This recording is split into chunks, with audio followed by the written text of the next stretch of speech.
Bismillahirrahmanirrahim. İnne fî halqis semâvâti vel ardı ve ihtilâfil leyl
Sıradan bir insandan da bahsetmiyoruz.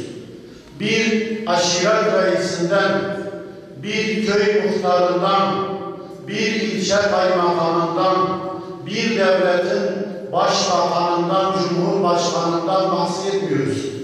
Bir toplumun liderinden, bir kavmin ileri geleninden de bahsetmiyoruz. Bütün insanlık için Allah-u Teala tarafından seçilmiş, gönderilmiş, alemlere rahmet olarak gelen Hazreti Muhammed Mustafa sallallahu aleyhi ve sellemi bu gece anıyoruz. Ashab-ı kiram Resulullah sallallahu aleyhi ve sellemin kendisine örnek aldı ve o örnek hayat ile o ashab bütün dünyaya güzellik, adalet, kardeşlik, ahlak sundu. Gençlerimize düşen nedir? Allah Resulü sallallahu aleyhi ve sellemin gençliğini örnek almak. Madem Resulullah yalan konuşmamış, biz de bir genç olarak yalan konuşmayacağız. Allah Resulü iffetsizlik etmemiş, biz iffetli olacağız. Allah Resulü hayalı olmuş, genç iken çok hayalı bir insan olarak Allah-u Teala onu korumuş, gençlerimiz hayalı olmalı. Bir baba olarak Hazreti Resulullah'ın örnek ve model almalıyız. Çocuklarımıza şefkatli ve merhametli olmalıyız. Çocuklarımıza Allah'ın yolunu, Allah'a secde etmeyi, helal ve haramı iyi bir şekilde öğretmeliyiz.